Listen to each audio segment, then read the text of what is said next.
আদম আলাইহিস সালাম 360 বছরই মনে করেন আল্লাহর কাছে কান্নাকাটি করলেন একটা ভুলের কারণে, লা তাকরাবা হাযিহি শাজারা ফাতাকুনা মিনাজ জালিমিন।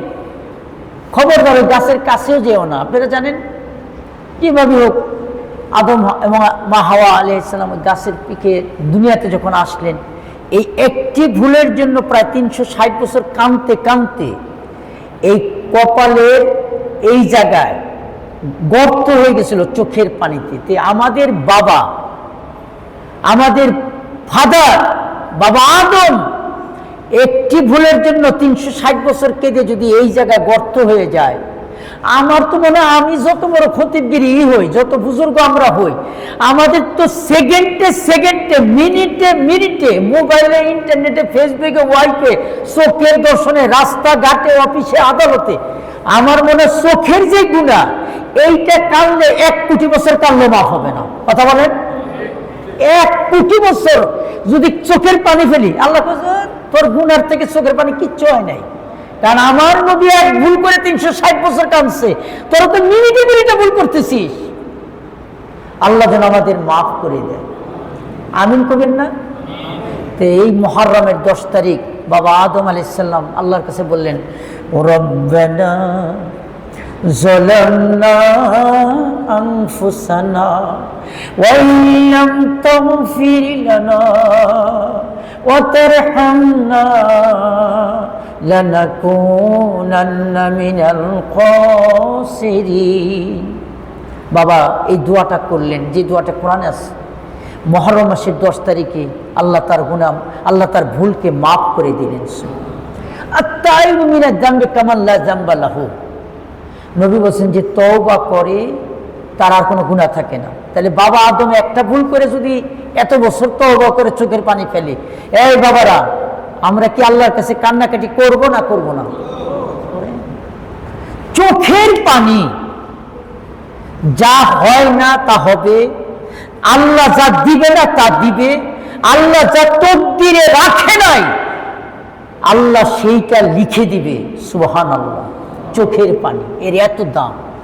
আবার বলছি, ছেলে হয় না কাঁদেন, চাকরি হয় না, প্রমোশন হয় না, কোনো অবস্থায় পরিবর্তন হচ্ছে না, চোখের পানি ফেলেন, বিশ্বাস করেন চোখের পানির এত দাম। যা হবে না তাই হবে, হাত পাতা লাগবে না, তদবির লাগবে না, তকদির লাগবে না, চোখের পানির থেকে বড় তদবির আল্লাহ দুনিয়াতে তৈরি করে নাই। সুবহানাল্লাহ, সুবহানাল্লাহ। তাহলে আমরাও ইনশাআল্লাহ মুহররম মাস থেকে শিক্ষা নিলাম বাবা আদম থেকে, আমরা চোখের পানি ফেলবো ইনশাআল্লাহ। ইনশাআল্লাহ বলা যাবে না? সংক্ষেপে বলবো, নূহ আলাইহিস সালাম 40 দিন মহাপ্লাবনে আক্রান্ত, গোটা পৃথিবী পানিতে থই থই। সম্মানিত ভাইয়েরা আমার, আল্লাহ বলছেন অকওমা নূহি মিন ক্বাবলি ইন্নাহুম কানু কওমান ফাসিকিন। আমি ধ্বংস করে দিয়েছিলাম এদের পূর্বে নূহের সম্প্রদায়কে, কারণ তারা ছিল ফাসিক, পাপিষ্ঠ। কোরআনের এই আয়াত দ্বারা বোঝা গেল বেশি বাড়াবাড়ি করলে, সীমা লঙ্ঘন করলে আল্লাহ সেই জাতিকে ধ্বংস করে দেয়। নূহ আলাইহিস সালামকে আল্লাহ তাআলা এই মুহররমে, স্কলাররা বলেন যে ইনশাআল্লাহ 10 তারিখে নূহ আলাইহিস সালাম আল্লাহ প্লাবন থেকে তাকে বাঁচিয়েছিলেন।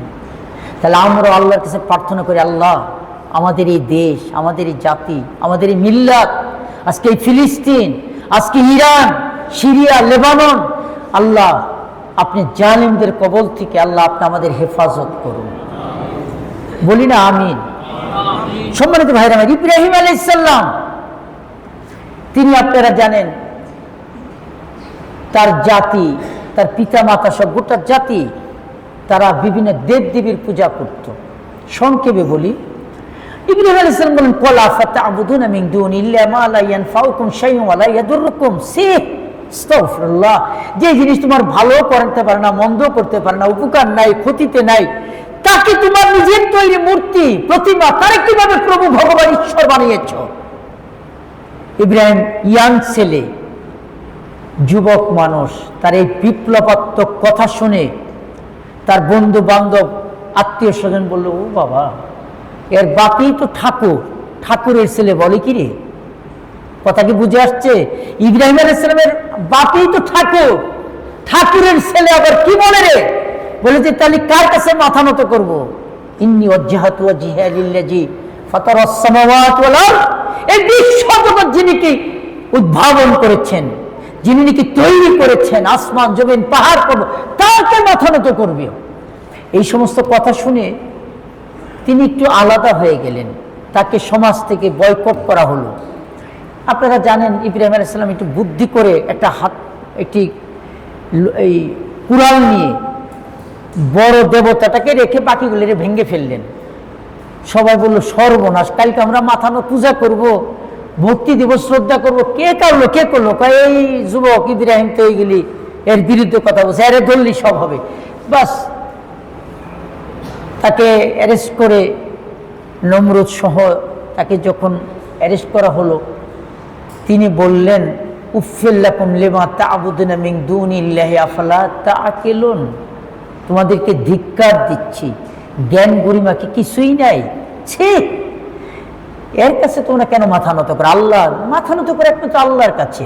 তারা বললেন পুরা পরিসর নমরুদের, কলু হাররিকুহু, এর ধরো, গ্রেফতার করো, আগুনে নিক্ষেপ করো।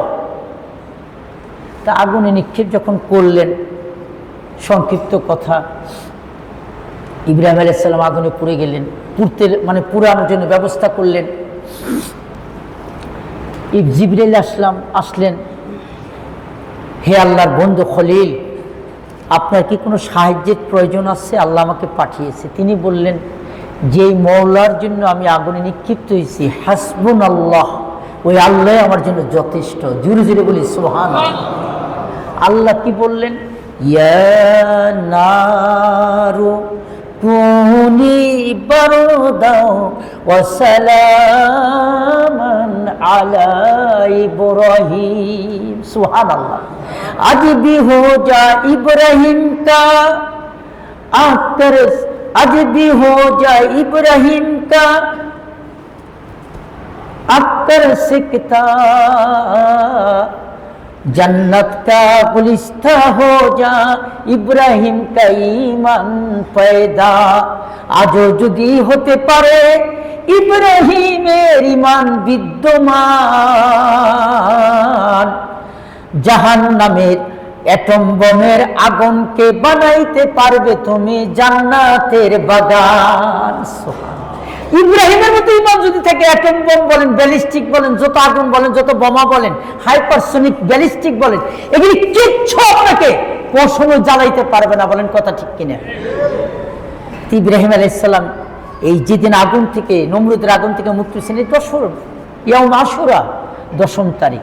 তাহলে আমরা এই মহাবিপদ, গোটা মুসলিম মিল্লাত ট্র্যাজেডির এই দিনে আমাদের আর একদিন দুদিন পরে আশুরা, আমরা আল্লাহর কাছে প্রার্থনা করবো, আল্লাহ আমরা বড় মাজলুম। এখন জায়গায় জায়গায় নমরুদ, আগে তো নমরুদ ছিল একজন, এখন ফেরাউন আর নমরুদরা গোটা দুনিয়া ভরে গেছে। কথা বল না কেন? প্রত্যেক জায়গায় নমরুদ। সবাই ইসলামের বিরুদ্ধে, সবাই ইসলামী ঈমানের বিপক্ষে। তারা ধর্মান্ধ হতে পারে। দেখেন এই যে ইসরায়েল, তারা মাথার মধ্যে ছোট্ট টুপি লাগাইয়া গান বাজনা করতেছে আমাদের ফিলিস্তিনি বাইতুল মুকাদ্দাস মসজিদের ওখানে। পাশের দেশে উগ্র সাম্প্রদায়িক রাষ্ট্রীয়ভাবে ক্ষমতা থাকতে পারে, এতে কোনো সাম্প্রদায়িক হয় না। আর খালি মুসলমানরা যদি খালি নারাই তাকবীর একটু স্লোগান দিল, এই সাম্প্রদায়িক সব উগ্রবাদীরা ভরে গেছে। আর এইগুলো কারা করে জানেন? আমাদের মতোই মুসলমানরাও, তারাও এতে তাদের পক্ষ নেয়। বড় আফসোস, পৃথিবীর কোন জাতি, কোন ধর্মের লোক তার ধর্মকে অবজ্ঞা করে না, গালি দেয় না। বড় আফসোস, আমাদের দেশের কিছু লোক, বা আমাদের বাংলাদেশ না শুধু, সারা পৃথিবীর মুসলিম সোসাইটির কিছু আধুনিক শিক্ষিত লোক প্রগতিবাদী সাজতে যে, সেকুলারিস্ট সাজতে যে, তারা তার ধর্মকে, ধর্মীয় আলেম উলামাকে, ধর্মীয় গুরুকে, ধর্মীয় কাজটাকে উগ্রবাদী বলে এবং এটাকে তারা মৌলবাদী বলে গালিগালাজ করে। এর থেকে দুঃখজনক আর হতে পারে না। বলেন কথা ঠিক কিনা? অথচ মুসলমান মাত্রই পর ধর্ম মত সহিষ্ণু। সম্মানিত ভাইয়ের আমার, ইব্রাহিম আলাইহিস সালাম এই আশুরা এতে তিনি পরিত্রাণ পেয়েছেন। আমি আর বেশি কথা, আইয়ুব আলাইহিস সালাম রোগাক্রান্ত, গোটা দেহে তার পচন ধরেছিল, পোকা হয়ে গেছিল। আল্লাহ আইয়ুব আলাইহিস সালাম আল্লাহর কাছে বলেন, আল্লাহ আপনি আমাকে এই রোগ থেকে মুক্তি দিন। ফাস্তাজাবনা লাহু ওয়া নাজ্জাইনাহু মিনাল গাম কাযালিকা নুনজিল মুমিনিন। আল্লাহর কাছে চাইলেন, আল্লাহ আমরা রোগাক্রান্ত হইলে মাজারে যাই, বাবার কাছে যাই। আরে ভাই, বাবা নিজেই তো ডায়াবেটিসে মরতেছে, কথা বল না কেন? বাবা নিজেই তো পেটে এইরকম ভুঁড়ি হয়ে গেছে, বাবাই তো কাবা হয়ে গেছে। বাবার কাছে কি যা চাইবেন সব কার কাছে? আল্লাহর কাছে। কোন বাবার ক্ষমতা নাই কিচ্ছু করা। বাবা দোয়া করতে পারে, ঠিক আছে, কিন্তু বাবার যদি ফুটিটা হইতো তাহলে নিজের ফুটিয়া তো আগে কইতো যে আমি চির যুবক থেকে আমার যেন ডায়াবেটিস না। বাবা সব বাবা অসুস্থ, এই জন্য চাইব অসুস্থ হইলে কার কাছে? আইয়ুব আলাইহিস সালাম তিনি এই আশুরার দিন সুস্থ হয়েছিলেন। তাহলে আমরা শিক্ষা নিলাম সকালে। যাক, আমি আর বেশি কথা বলবো না, আমার যেহেতু তাহলে আশুরার গুরুত্ব অনেক বেশি। আল্লাহ রাসূল সাল্লাল্লাহু আলাইহি ওয়াসাল্লাম মদিনায় আসলেন, দেখলেন ইহুদিরা রোজা রাখছে। জিজ্ঞেস করলেন, তোমরা রোজা রাখছো কেন?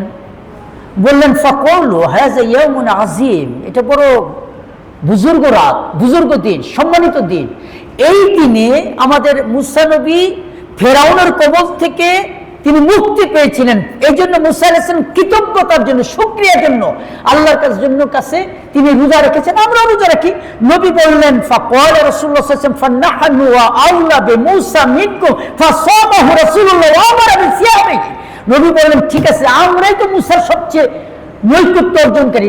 হি ইজ মাই ফ্রেন্ড, আমার ব্রাদার, আমার ভাই, আমরা রোজা রাখবো। এবং তিনি আদেশ করলেন যে মুহররমের আশুরা রোজা রাখবেন। সংক্ষেপে বলি, নবী বলছেন এক মাসের একদিনের আশুরা রোজা রাখলে এক মাসের রোজা রাখার ফজিলত আল্লাহ তাকে দান করবেন। আরেক হাদিসের মধ্যে আছে, মান সামা ইয়াওমান মিনাল মুহররম ফালাহু বিকুল্লি ইয়াওমিন সালাসুনা ইয়াওমান ওয়া মান সামা আশুরা গুফিরা লাহু সানাত। এক বছরের গুনাহ আল্লাহ মাফ করে দিবেন এই যে আশুরা রোজা রাখলে। নবী বলেছেন, মান আউসা আলা ইয়ারিহি ওয়া আহলাহু ইয়াওমান আশুরা ওয়া আউসা আল্লাহু আলাইহি সাইরা সানাতিহি আও কামা ক্বালা আলাইহিস সালাতু ওয়াসসালাম।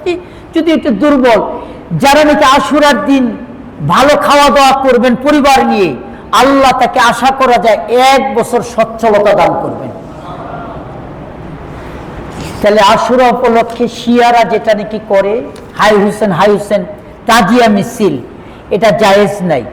তাহলে আমরা রোজা রাখবো মুহররম উপলক্ষে, আশুরা উপলক্ষে। কবে রোজা রাখবো? আজকে ইনশাল্লাহ, আজকে এবং কালকে বা এর পরের দিন বেশি বেশি রোজা রাখবো। আমরা হালুয়া, রুটি, খিচুড়ি মিচিড়ি এগুলি খাবো না, এগুলি বেদাত। আমরা মেহেরবানি করে মা বোনদেরকে বলবো আমরা রোজা রাখবো। সুমু তাসিহু, নবী বলেছেন রোজা রাখো, সুস্থ থাকবা, ডায়াবেটিস কমবে, হাই প্রেশার কমবে, সুস্থতা কমবে, বাড়বে, এবং স্থূলতা, শরীর মুটিয়ে গেছেন, সুস্থ থাকবেন ইনশাল্লাহ। রোজা যত থাকবেন তত সুস্থ থাকবেন। পারা যাবে তো ইনশাল্লাহ? অনেকে কয়, হুজুর আমি তো সেহরি খাই দেবেন। আর সেহরি খাওয়ার সুন্নত, এই রাতে দরকার খাইয়েন, একবারে রোজা রাখেন, নো প্রবলেম। পারলে উঠলেন, এক গ্লাস পানি খেলেন, এটাই সেহরি। না পারলে নো প্রবলেম, নিয়ত করেন। তাহলে আমরা আজকে এবং কালকে রোজা রাখবো ইনশাআল্লাহ। আল্লাহ তৌফিক দান করুন।